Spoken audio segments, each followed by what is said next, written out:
the Liberty Blue Rangers Podcast. With Andrew Chelney and Nick Zararis.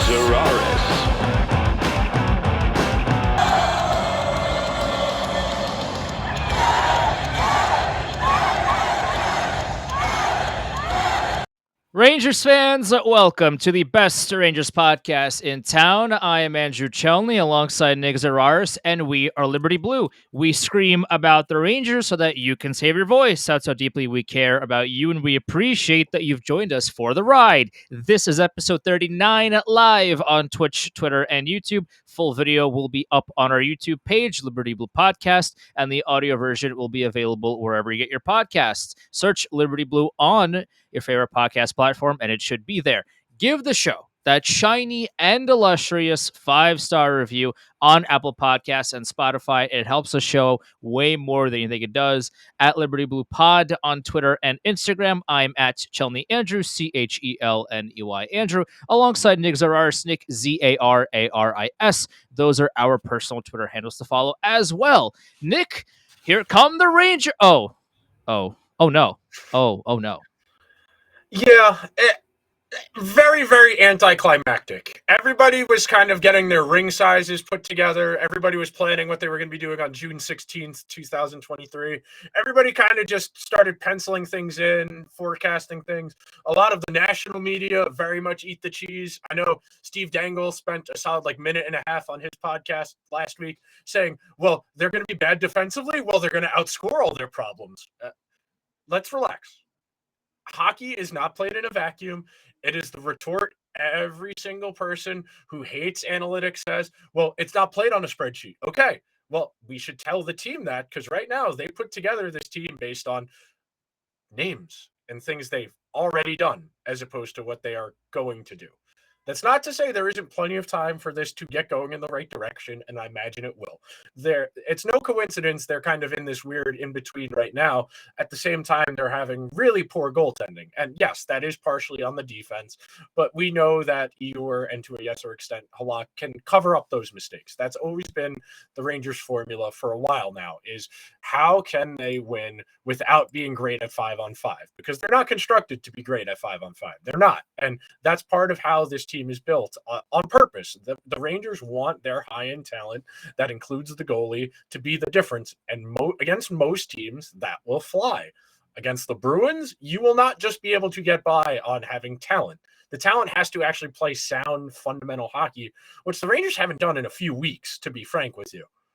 No, they haven't. And the thing, if you take a look at what other teams did at the deadline, like the Bruins and the Hurricanes and the Devils, they got guys that are not only proven NHL players, but also players that have proven that they, one, can play at both ends of the ice, and two, still have a lot left in the tank. One of our concerns with Patrick Kane was this man is 34 years old, bad hip, hasn't defended a play since Vietnam. What can he do in 2023 at both ends of the ice that will benefit the New York Rangers right now? And the answer so far through 2 games is a whole lot of nothing. It's two games. It is 2 games. It's 2 games. I'm not, I'm not trying to jump the gun. The sample size is way too small. Patrick Kane is he ran into Panarin a few times. Like, he doesn't know exactly where he's supposed to be. He's getting the chemistry and all these things going. So it's only been 2 games. The thing about the trade, though, is that, okay, so you get 34-year-old Patrick Kane. You have a lot of these guys, but what can they do for you now? The offense from Patrick Kane, we know. We all know he's won cups. He's gotten the points. He's done all these things. Great. But what is he going to do now? I don't care what he did last year or 10 years ago or whatever. It doesn't matter to me. What can he do now? And right now, the last few weeks, the Rangers have kind of played as if they are the Boston Bruins in that they have this 30-point cushion. No one's catching them, and they could just take 2 months off the season, and then, we'll stroll into the playoffs and we'll be good to go. The Rangers are not secured a playoff spot. Like, they have a little bit of a cushion, sure. They have 7 points right now on the Islanders, 8 on Pittsburgh, and there's 20 games left. The Rangers don't have this 30-point cushion that they could just sit on and just coast to game one of the like a playoffs. They don't have that, but they're playing like it. They're not supporting each other, especially in the neutral zone. They can't get the puck out of their own zone. They can't get that first pass through. They can't get that going. And so over the course of these past few weeks, you've seen this defense fall apart.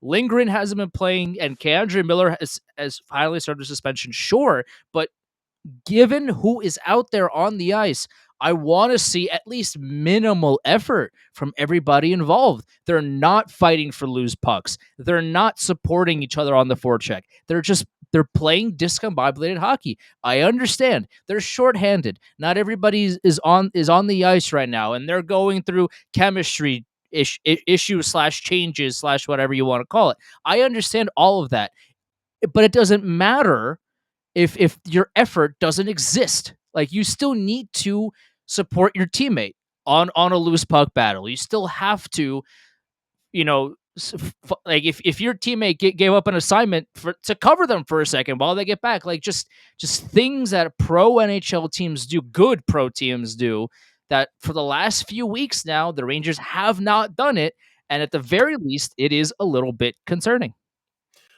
The Rangers, and I'm trying to think, I think it was Trouba, it might have been Schneider. Maybe 3 minutes into the game on Saturday, sent a pass to no one in particular up the middle, and Ray Ferraro just goes, "That's not going to work today." And yeah, the Rangers love to look for that first home run stretch pass out of their own end from deep in their own zone to somebody in the neutral zone so they can gain the offensive zone with speed. That's one of the Rangers' bread and butter things. They like to gain the zone with speed because of all the high-end talent they have. They look for that cross-seam pass, which is the most dangerous play in hockey. When you can convert it, it results in goals more often than most other types of passes. The problem the Rangers have, they are not great at getting out of their own zone, as you just said. Rob Luker wrote about this today. I've been doing a little bit of digging on this because over the last few weeks, it's kind of been amplified, partly because they've only been playing with 5D and, Harper and Mikkola playing a lot more minutes than you would expect them, where you would like them to play. But the other issue, and I tweeted this on Thursday during the Ottawa game, when Adam Fox is not on the ice, the Rangers do not clear their own zone. They cannot get out of their own end. Trouba and Schneider, and yes, they were shorthanded for the first minute of this sequence, so maybe a little bit of a benefit of the doubt. 3 minutes in their own zone of just lazily dumping the puck into the neutral zone. The Bruins would regroup and regather and come into the zone with speed and continue the pressure. They didn't concede until after they had changed, but because they've been in their own zone for so long, so worn out, your goaltender's worn out, it's the little things. And when you're a team that has this much high-end talent, it's very easy to think you can just fall back on that talent all the time. And that's true against most teams. Against the teams you're going to see in the playoffs, against the good teams you're going to play down the stretch, we were talking about it before. They got Pittsburgh 3 times in 7 days, the week of St. Patrick's Day. That could be your 7-point cushion right there. They got 7 points to the Islanders. I mean, they don't come back till Montreal on Thursday, which, God bless, they needed these 4 days off more than anything to get healthy. You hope Mott is back relatively soon, because even if you get 6D, still don't want to play with only 11 forwards. And we know the NHL is kind of given the Rangers, by the letter of the law, you guys could have chosen to use the $2.75 million you're using on Kane to call up 2 players. So you're not in an emergency situation. But pulling it up here, I forget if it's the first one or the second one. Yeah. So looking at this scatter plot here, when you think about who on the Rangers is good at getting the puck out of their own zone, you would want to be closer to the top right corner of this chart, which is where Adam Fox is, which is where Ryan Lindgren is. Then you come back down towards the middle. K'Andre Miller, still above average. He's making more mistakes because if you're looking at the y-axis, the one that's going up and down, that line is measuring how many times they mess up trying to exit. So K'Andre is messing up more than average. But you get down to where Trouba and Schneider are, where that's 10 failed zone exits per 60 minutes of ice time. You average that out at 5-on-5. That's roughly, both of them are Trouba's usually about 18 minutes of 5-on-5, 17 minutes of 5-on-5, Schneider about 13 minutes of 5-on-5. So you're talking about 3 or 4, but 3 or 4 failed zone entries every single game that accumulates over time, and it puts a lot more work on them. And there's a reason Trouba at 5-on-5, the Rangers only score 40% of the goals when he's on the ice. It is hard to score when the other team has the puck. We all know this, but everybody has this aversion to just looking at actual statistical evidence as opposed to the anecdotal, well, he stepped up in the neutral zone. Like the play at the start of the game where he laid out, I think it was Hathaway. Mhm. Everybody sees that and goes, defensive defenseman. He's not a defensive No, defenseman. he can't defend. He's a shoot-first defenseman. You have to be able to defend if you want to be called a defensive defenseman. My man's can't defend. On the Charlie, like the first goal, the Bruins scored on Saturday. Like part of it was on Hedl for sure for leaving Coyle and just kind of attending to whatever he wanted to attend to. But also, Jacob Trouba is literally in front of the net, and Charlie Coyle is taking a stroll. He's not. It wasn't even like Charlie Coyle just caught a timing and just managed barely to catch the puck and catch the pass and just sneak by Trouba and for the goal. No. Charlie Coyle strolled into. He got a good 4 strides. He got a good 4 my strides. man into that took shot. his time because Jacob Trouba's back was towards him. Like Charlie Coyle just had the red carpet rolled out, and he skated right in front of Shesterkin. As my camera gets out of focus here, there we go. He strolls right in front of Shesterkin, catches the easy pass. Easy goal, Bruins score, and they're off and running.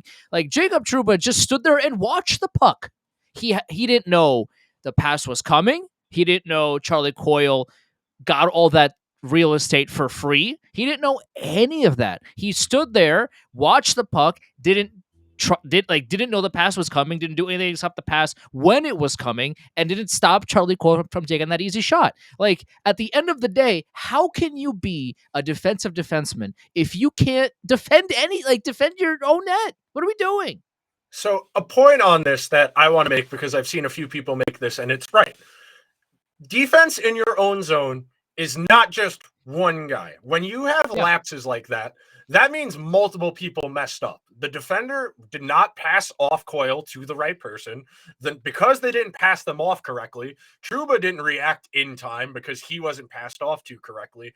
I know they're very different sports, but for all intents and purposes, you want to think about the zones players are responsible for, similar to the way it is in basketball, where if you're playing pickup and someone switches, you got to pick up the guy who switched on to you as opposed to following where the puck went. That's all that is. And Trouba and Miller have been doing this for a year and a half now, because I don't know if anyone else knows this, but that's the most common defensive pair in the NHL at 5-on-5 over the last season and a half, Trouba and Miller. They do not pass players off to each other correctly. They consistently have those breakdowns where somebody's in front of the net by themselves with the puck because they're not communicating with each other. It needs to be a me, or a you.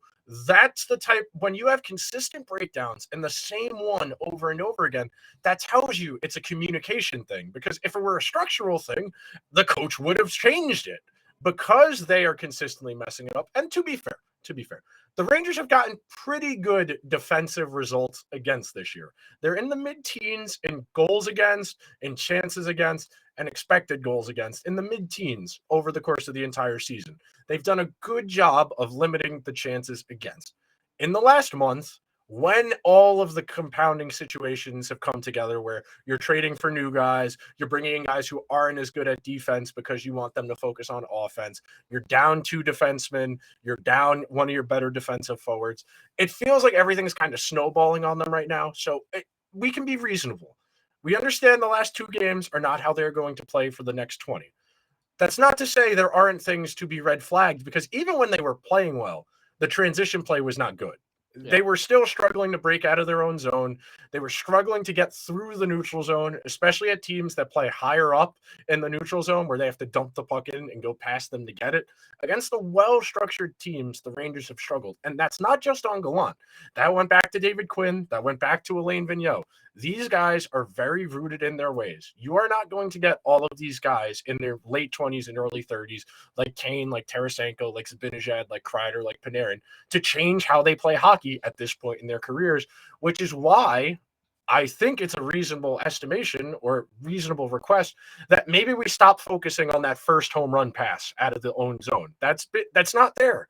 Their wings are not fast enough to run that play through the neutral zone. They need those guys, instead of flying the zone as soon as they have possession, to come back into the own zone, shorter passes. Rob mentioned it in his piece today that was one of the things in 2021 when the Rangers were pretty good defensively, was the short pass out of the neutral zone to quickly get to offense, as opposed to the long home run pass. It's a lot easier to make a short pass than it is to make a long pass. A lot more can go wrong on that long first pass as opposed to a short 10, 15-foot pass. Well, yeah, and again, like the reason why we bring up that Trouba defensive error, for example, Trouba/Heedle error, for example, is just like, I would rather Jacob Trouba be good defensively. Like, contrary to popular belief, I guess, like, I would much rather be like, hey, Jacob Trouba is having an awesome game, or he's having an awesome week or month or season or whatever. It's much easier for me to be like, hey, like, Jacob Trouba is having a great season. Nothing negative to say.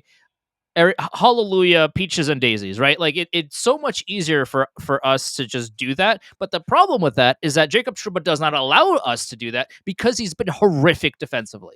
Like, you have to take your fan cap off for just a second and watch each individual player and how they play. Even if you hate analytics, forget analytics for a second. Just watch the man play. He can, like, it's not just like, for example, just to get off of Trouba for a second, right? Panarin, the last 2 games, he's been awful because all he's done is try to force that cross-ice pass to Kane 75 times, and it's gone through when? Like, how many? Maybe once? But he keeps doing it. 2 or 3 out of like 15. He keeps trying it, but teams are like, hey, like, we've seen you do it. We're not going to let that pass go. And Panarin's like, oh, but what about this time? And it's like, it doesn't work. And Panarin, the last 2 games against Ottawa, against Boston, the only thing he's done on the ice is try to force that pass. He hasn't looked at the net with the puck in the offensive zone.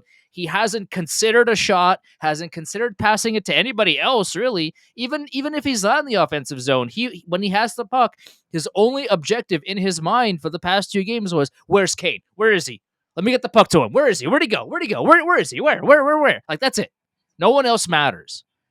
And when he's lost the puck multiple times doing that, he's been slow getting back. He hasn't really back-checked well. Like, it goes far beyond Trouba. It's Panarin, it's Kane. There's a whole lot of just kind of nonchalant attitude going on. The kid line has not been great. Yeah, the kid line hasn't been all that good. I know Lafreniere was scored those 2 goals against Boston. At least, like, he looked like he was the only one that, like, actually looked like he was trying out there for full stretches for stretches of time. But it's just like the Rangers right now have this nonchalant attitude of, it'll be fine, it doesn't matter. But again, like we talked about, this cushion can disappear in a week.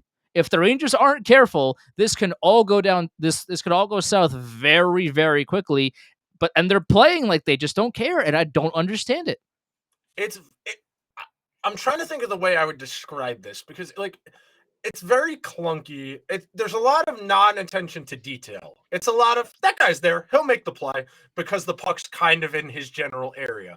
It's forcing an extra unnecessary pass that's making a play more difficult than it needs to be. It's assuming that just because you're good, you will be able to outplay the other team. And I think that's the undercurrent of a lot of these little attention to detail errors that I've seen a lot of people talking about. I know there's a few people who focus a little bit more on the offensive end of things versus the defensive thing. It's all interconnected. All of this stuff is interconnected. It's great that when the Rangers gain the offensive zone, they've been one of the better teams in the league this year in terms of scoring. They could be a lot better if the defense was better, because they could get from defense to offense faster. I'm going to pull up another one of the charts here. And when you look at this, the exits with possession are the ones where somebody is skating the puck out of the zone, whether it be from a first pass or the person with the puck skating out of their zone. The only two guys above average on the team are Fox and Lindgren. You go below that, you see Trouba and Miller right below average in terms of successful zone exits. And then you go way down there and you get to Schneider, who's well below average, and horizontally is clears per 60, which means the just flailing the puck out of the zone and hoping for the best when it gets to the neutral zone. And then up and down is exits with possession, which is what we were talking about, where the Rangers have control of possession. And it is a statistical fact that when you exit the zone with possession, you are more likely to generate scoring chances. We know this. The data bears it out. Because you are going from defense to offense more successfully, you are going to be on offense more than you're going to be on defense. That leads to more scoring chances. And statistically, the more scoring chances you generate, the more goals you will generate. It's all interconnected. It's not just offense, defense, neutral zone. These are all part of the same thing. And trying to single out one part over the other is missing the point. And a lot of this does come down to what Andrew's talking about effort and commitment. Are you going to make that extra? Are you going to take those extra 5 strides to make the right play? Are you going to go give puck support down low so you can break out cleanly? And the last, I would say 2 weeks, about 2 weeks now, they have not been great in any aspect of the game, really. The only reason the Rangers did as well as they did in the month of February is they were first in the league in shooting percentage at 5-on-5. That buoyed because they were 30th in save percentage in the month of February, and that is tied to the sheer volume of goals against. So I wrote it down here. They were 27th in goals against at 5-on-5. They were 23rd in high danger chances against. And right there, that's your story. That's why your goalie had an .890 save percentage at 5-on-5, because you were conceding some of the most dangerous chances in the game. And yes, some of that is you don't want Ben Harper playing 15 minutes a game. You want Mikkola playing, 13 minutes a game as opposed to 18 minutes a game. I imagine it will get better once they get fully healthy 6D in there. We're assuming Lindgren will be back sooner rather than later, because if not, they would have LTIR'd him and had other guys to call up. Sure. We assume Lindgren will be back either Thursday or Sunday. I would hope so, because if not, then this defense isn't going to get any better. That's for sure. It's again, like, if you watch the Knicks, for example, and not every hockey fan is a basketball fan, and obviously vice versa, but the Knicks have won 9 in a row, and they are such a fun team to watch. Now, I'm a basketball fan. I also work in basketball media, so I've watched a lot of basketball, but also, like, the Knicks are a very fun team. Yes. Why are they a fun team? Because they play they have this togetherness where they will battle for each other. They will fight for that loose ball. They will do everything that they can for their own teammate in order to ensure that the hustle points and the second chance plays go their way. The Rangers over the course of this past couple of weeks here have done none of that.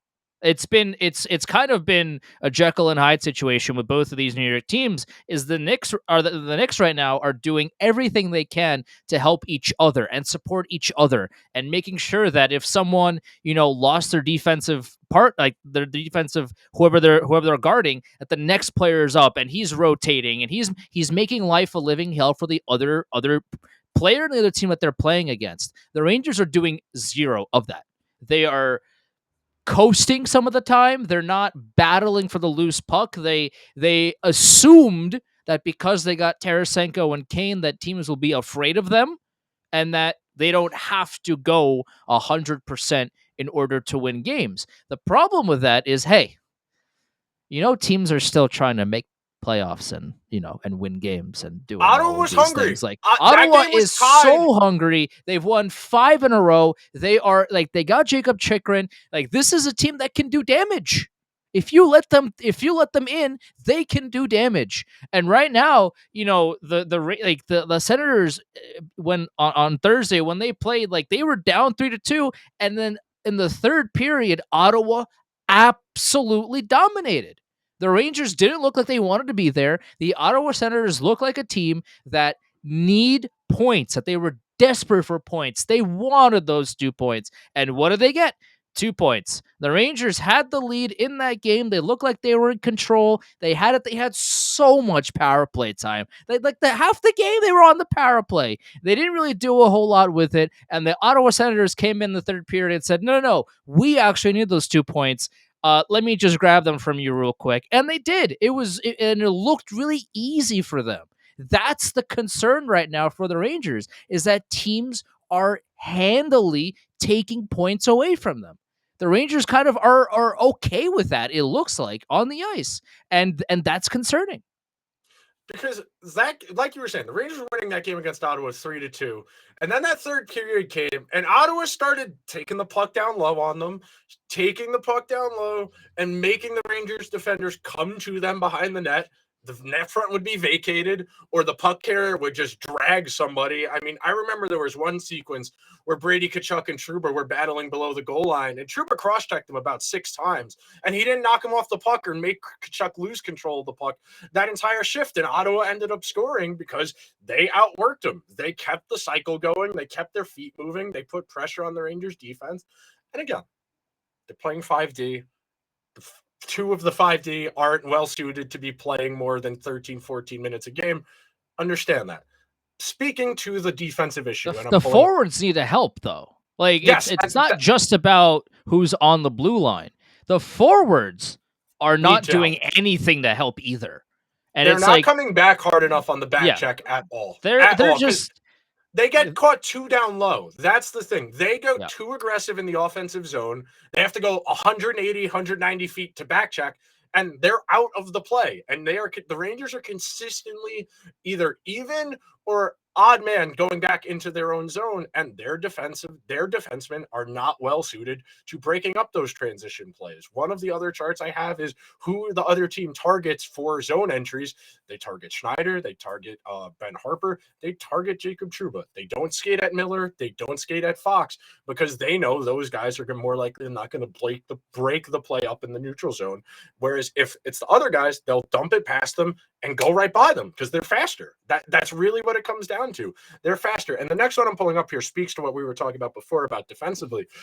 This is the goal rolling save percentage at 5-on-5. This is the lowest it's been all season going into what it was against the Bruins on Saturday. The goaltending for about a month now has been objectively bad. The Rangers goaltending has been bottom 5 in the league for the month of February, and they only were as good as they were in the month of February because they had a really good streak of hot shooting luck. The goaltending is tied to the defense. Yes, we all think Igor should be playing better than that. No one disagrees with that. But there's a limit to how much you can realistically expect a goaltender to do when they are constantly under siege like this. And my assumption is it will get better as the defense gets healthier, as the forwards get more comfortable with each other. Maybe they juggle the lines up front a little bit more to focus more on defense, which is something I want to touch on coming up in the next segment. But right now, the Rangers are built on 3 things: having it close at 50-50 at 5-on-5, the power play, and the goaltending. Right now, they've got kind of good at 5-on-5 numbers for the season long, not for the last month. Other than that, you're not getting the goaltending, and the power play has been better, but it hasn't been really that consistent. So right now, of the 3 things the Rangers need to go on a deep playoff run, they have maybe 1.5. You can put Hasek in net. You can put prime Hasek in it for the Rangers right now. And the save percentage could be a little bit better with Hasek in net for sure. But when you give up the amount and the kind of chances the Rangers have given up over the past couple of months especially, is that save percentage going to be so much higher that the Rangers win at least some of those games that they've lost? I don't know if the answer is yes to that, because you can put Hasek, Brodeur, Waugh, whoever, insert name here in the net, and while Shesterkin for sure and Halak to a certain extent as well, they could have stopped a couple of more shots for sure. No one's arguing that. But you could put any Hall of Fame goaltender in the net for the past month for the Rangers, and the results, I feel like, would be around the same, because the chances have been in droves for the other team. There's nobody, And they've been dangerous. and That's the they've been other part of this. They've been It's dangerous chances. it's not as if the Rangers are giving up 80 shots a game, but they're all from outside the slot and just easy shots for the 3 of the goaltender. 4 Bruins goals were from that sweet Right. spot, right in between the circles, because the net front coverage was not there. The Rangers give up a ton of dangerous chances against, and it doesn't matter who you have in net if you keep doing that, because especially if you have Stanley Cup aspirations. I don't care who you have in net. You could have 3 goalies in there, and at the end of the day, if you're going to give up these these ridiculous, grade A scoring chances for the other team multiple times a game, you're going to lose. It doesn't matter who you have in net. Despite Shesterkin struggling, he should be better. I'm not too worried about him. I feel like by April he will be better than what he is right now. I'm not too worried about him come playoff time. But it's about everybody in front of him. They have to limit these incredible scoring opportunities they give to the other team on a nightly basis. It doesn't matter who's in net. If you keep doing that, eventually the puck's going to go in and you're going to lose. So transitioning topics here to something I've been tinkering with and trying to find. All of the Rangers lines right now are oriented around offense only, not really giving a shit about what happens defensively. It's the only reason you would play Kane and Panarin together, because those are your worst 2 defensive forwards. The kid line has not been great the last couple weeks defensively, especially, but the offense isn't there anymore. So I assume they're going to give Kane and Panarin probably another 2 or 3 games to try and figure it out. And if it doesn't click, then they'll juggle that. But I think there's a real argument that you need to find a way to either get more offense in there, because Trocheck is the puck retriever, and then the other 2 guys just passing back and forth to each other isn't generating any offense. You need somebody who's going to shoot between them. So whether that means putting Hedl in the middle of them, putting Zibanejad in the middle of them, and hoping that Zibanejad's good defense can kind of cover up some of the mistakes for the other guys, there's a real argument that they need to juggle up the lines. I imagine that won't happen for at least another game or 2, because Gallant is a troll and likes annoying people. Like, legitimately, he gets amusement out of annoying the public. Like, he thinks it's funny that we all think he's stupid sometimes. Like, he genuinely thinks it's funny to just do something to be asinine. I get it. Big hockey man, know all. I played with Steve Yzerman. I get it. I really do, Gerard. But at some point, because the example I go to is, as soon as Kane got here, he said, no, he's just going to play with Panarin. They've played together. They'll figure it out. I'm not worried about it. When it comes to anyone else, he's been let's call him not shy about throwing people under the bus for the deficiencies in their game. Whether it be one of the kids, whether it be mostly the kids. When it comes to Gallant, he hasn't been shy about throwing the kids under the bus, especially for perceived defensive inefficiencies. When Patrick Kane has legitimately been the worst defensive forward in the league for the last 2 seasons. Like, you can still have all the points, whatever, that's fine. I get it. Legitimately, the most goals against of any forward with at least 500 minutes of time on ice at 5-on-5. That requires help around him. If you're going to play a guy like that, you need a center and other winger who are going to be able to mask that. They're not going to break up Panarin and Kane yet. So you need a center who's just going to shoot like crazy in between them. And Trocheck doesn't shoot enough. He does not shoot enough to be No one on the team shoots. Like that, it all goes back. I mean, this is oversimplifying it a little bit, but one of the overarching problems with the Rangers in the offensive zone is that they look for 17 passes as opposed to just shooting the puck. Like, there was a couple of times, even on Saturday against the Bruins, where Zibanejad had a good opportunity to shoot, and he just he passed it as the camera goes out of focus again. Look at that. Like, the Rangers need to shoot the puck, man. Like, it's so unbearable at times, because like this team, especially on the power play, power play alignment is an atrocity. I get it, what they're trying to do. Neither Kane or Panarin shoots.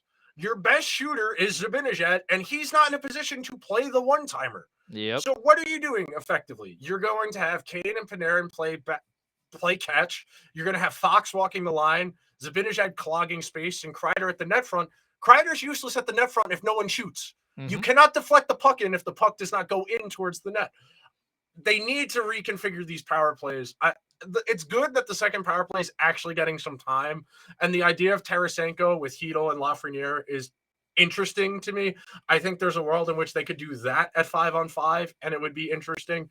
But right now, it's great that they've got 4 days off. They desperately need these days off to get healthy, to actually get a practice in, because I know a lot of the people who've been like, hey, you're jumping on them too quick, it's only been 2 games, have been quick to point out the fact that they haven't had practice. They were not playing great at 5-on-5. They weren't playing great defensively before Kane got here. It's not just like the last 2 games that the defense has been an issue. It's been a solid month of that now, that the defense is hanging out the goaltending to dry, and their only remedy to winning is to outscore the other team, which, because, as you said, they have a limited skill set. They have a lot of redundancy in their skill sets, where they have a lot of guys who love to play make, but they only have like 2 or 3 guys who actually like to shoot when they have the puck. And one of those guys is a defenseman who shoots 1.8%. So he should probably stop shooting, especially on the power play. That shorthanded goal they gave up against the Bruins, I get it because Miller's not here, so you kind of have to play Trouba as the second power play quarterback. But they need to tell him he's not allowed to shoot anymore. The amount of odd man rushes that go the other way, because he fires a shot directly into the defender's shins and it ricochets backwards, is ridiculous. Yep. And this speaks to details and attention. If it really bothered the coaching staff that much, they would remedy these things by coaching it out of them. That's what coaches are supposed to do. It's great everybody likes Gallant. It's great everybody likes playing for him. This isn't a social club. You have a job to do here. You're trying to win. And we're going to see 20 games, plenty of time to figure out the lines. We know the defensive pairs aren't changing. We know that, unfortunately. No.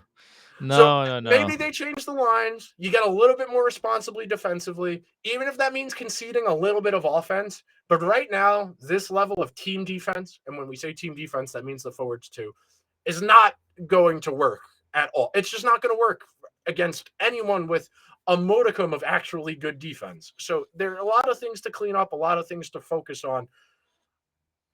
Desperately needed these days off, though.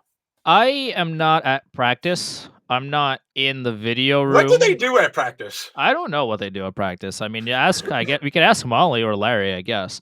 But for the video coordinators for the Rangers, if we as outsiders in the organization, right? Obviously, we aren't part of the organization. Like, we're not at practice. We don't know what actually goes on with in the video room, or in these coaching moments or whatever. Like, we don't know.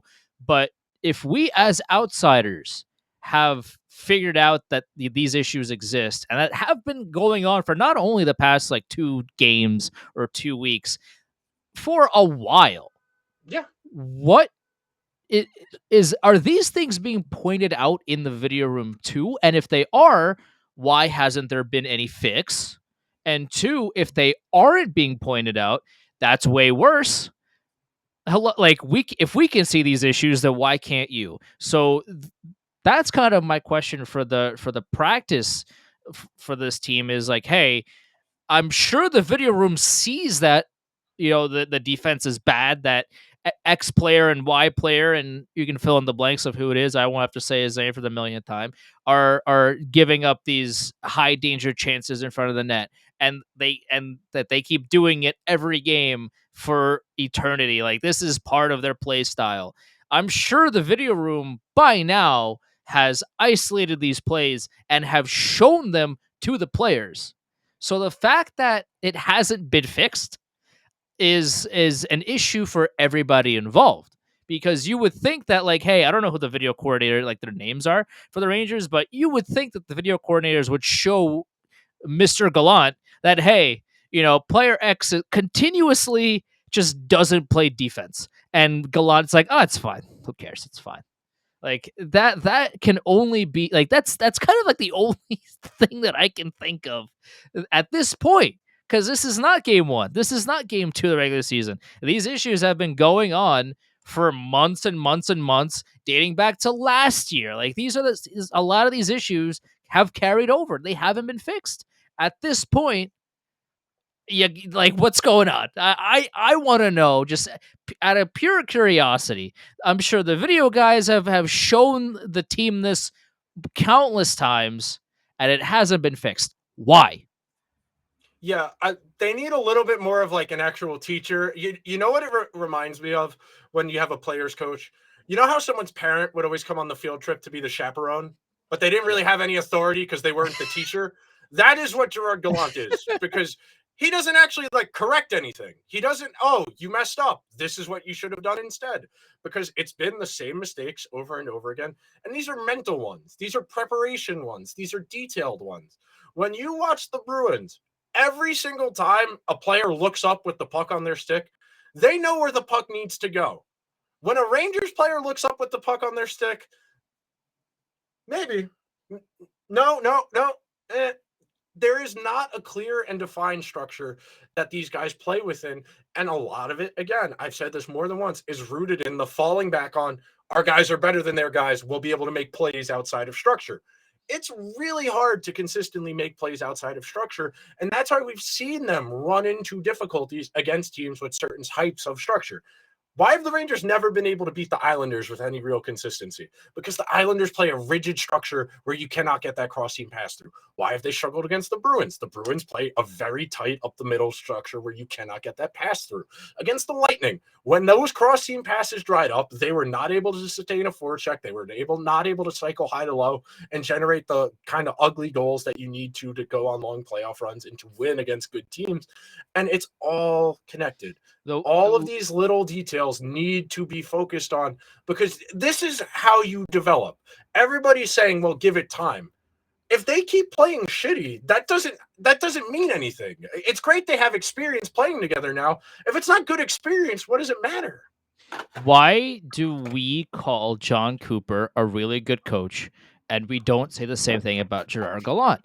One of the biggest examples of that, besides the like, I'm not talking about his resume and all these things. Like, I'm not talking about that specifically. Like, as my camera, like, for some reason just loves to go out of is loving the out of focus today. Like, if you go back to the conference finals last season, the Rangers won the first two games, and John Cooper turned around, and I'm sure he had a long meeting with his video coaches, and he went through all the tape and all this, and he adjusted. He adjusted his game plan. The Lightning had one kind of game plan coming into the series. The first two games, it did not work for them. So John Cooper said, "Okay, my papers say XYZ, but for game 3, we're going to do XYZ differently, and here's how." And that worked. So John Cooper said, "Okay, let's continue to make these tweaks, and we'll adjust as needed." And his team had a clear understanding of how to counter the Rangers offensively and defensively, and the Tampa Bay Lightning won 4 games in a row en route to another Cup final appearance. That is the difference. If the roles are reversed and the Lightning won the first 2 games of the season, would the Rain? I don't have the confidence in Gerard Gallant to make those tweaks as I would with John Cooper. John Cooper recognizes mistakes within his own system and adjusts depending on the team that he's playing against. Gerard Gallant doesn't really do that. Like, they have that one system of let's get those ridiculously long passes. We're gonna force them. We're gonna do what we can. Like, I know Gerard Gallant, and I don't want to bag on him too hard because Rangers have gotten to this point and all these things. But, like, at the end of the day, when the Rangers show up to a game and look like they don't want to be there, some of that's on the personnel for sure, but that's also on the coaching staff. You can't game after game is on the coaching staff. Game after game over these last few weeks, the Rangers have looked like they don't want to be there. Like, they are kind of there physically, but not mentally, like, not in spirit. They're just kind of, like, they're not playing a cohesive game. And part of that is the blame has to be on the coaching staff. Like, the Boston Bruins are breaking records and they have this massive cushion and all these things, and yet they come in every single night looking to dominate their opponent regardless. The Rangers not only Do they not have that cushion? But they're playing as if it's fine. It's all going to be fine. That's not the case, and some of that is on the coaching staff. All right, I'm going to pull it up here as we're pulling up towards the end of the show today. These are the standings as they are right now. Yes, there are games tonight, but as we're recording this, these are updated and accurate. You look at the way things are shaking out. You know you got Boston locked in. Toronto and Tampa know they're playing each other. You got the Devils and Carolina, where the Devils might leapfrog Carolina, or they might go back and forth. But the Rangers they're 9 back now. It's going to be pretty hard for them to make up that gap. It's doable, but not likely. Then you go down into the wild card tier where it gets kind of interesting. The Penguins and the Islanders over the last few weeks have kind of climbed out of that mess that you see below in the Hunt graphic. Because a couple weeks ago, we kind of all thought the Penguins were dead in the water because their goaltending was so bad, and it didn't look like there would be any reinforcements on the horizon. The Islanders, without Pajot, without Barzal, have played their best stretch of hockey all season, which kind of came out of nowhere. But you look at it, Ottawa, Buffalo, even Florida and Washington, they're all still in the mix here. And it's going to take a decent stretch here. The Rangers are going to have to go something in the neighborhood of 13-7 to be comfortable down the stretch here. And yeah, they've got a few easy games. They've also got to play Pittsburgh 3 times. They've got Washington one more time. It's not going to be as academic as everyone thinks. The Rangers will make the playoffs, but we're not just going to be sitting and counting down the days and being like, okay, are we playing Carolina or the Devils? You really don't want to be one of those wild card teams. You really don't want to be one of those wild card teams if you can help it.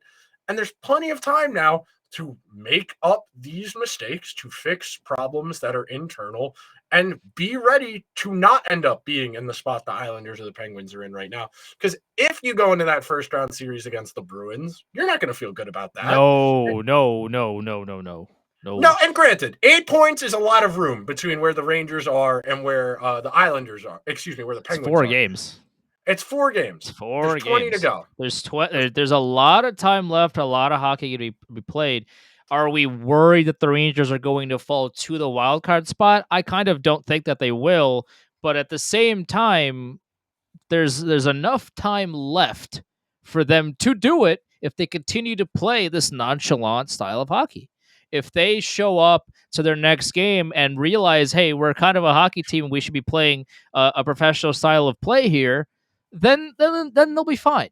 But over these past few weeks or so, they've looked like their thought process is just, we're just going to stroll into the playoffs and we'll figure it out when we get there. That's not how NHL hockey is done. Like, I don't know if you know this, Nick, but like, you kind of have to be a team. There's a lot of work. There's a lot of work before a game, during a game also, like just figuring out, just getting the kinks out of your game and playing the smoothest brand of hockey that your team can. It's a lot easier to go into a playoff series when you understand your teammates better and are playing cohesively than whatever they've shown over the past few weeks, and have with the thought process of, it's fine, we'll figure it out when we get there. That's not I feel that's not an appropriate mindset. You have to figure it out now, so that when you get to the playoffs, you are prepared. You want to understand, hit the ground running in the playoffs. You want to be playing your best hockey going into the playoffs. Right. You understand the minutia of you, your teammates, and who you're playing against come playoff time. Because clearly over these past few weeks, Rangers have shown that they are not up to date with the minutia of how their team plays hockey. There's a lot of broken plays, forcing of passes, not a whole lot of defensive structure. This is a team that looks like they're still figuring out. My guy, it's March. Playoffs start next month. If you don't figure it out now, how are you going to figure out come playoffs?